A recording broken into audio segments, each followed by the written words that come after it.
Only in the Philippines. Wow, Philippines. 1 year sa daycare. 1 year sa kinder. 6 years sa elementary. Wow. 4 years sa high school. Wow. 2 years sa K-12. Wow. 4 years sa college. Wow. Total, 18 years schooling.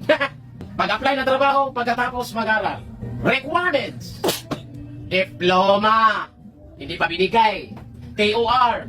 Hindi pa rin binigay kasi may utang sa school. Resume, biodata lang yung dala, hindi pa tanggap. Barangay clearance. Police clearance. NBI clearance. Hit pa.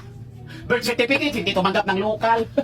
Valid ID, nako, samot. Hindi pa dumating. Binigay certificate. Drug test na. SSS number. PhilHealth number. Pag-ibig number. BIR number. Ami pang number. With work experience. Kaka-graduate pa nga lang with work experience. Tapos may pahabol pa. With pleasing personality. Nako, paano pagpangit ka? Hindi naman tayo Piolo Pascual. Sweldo. Biruin mo, NCR, 573 ang rate. Si Boneta. Uy! South Korea. South Korea?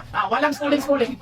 Pass na ka sa exam, kahit grade 1, kahit walang klaro, basta may basa mo yung exam, nasahod mo, 80,000 hanggang 150,000. Anong pipiliin mo? South Korea? Philippines? South Korea na lang tayo, mag-review na lang tayo. Hitsi me kokoro! Hanyo, cholo, cholo, South Korea!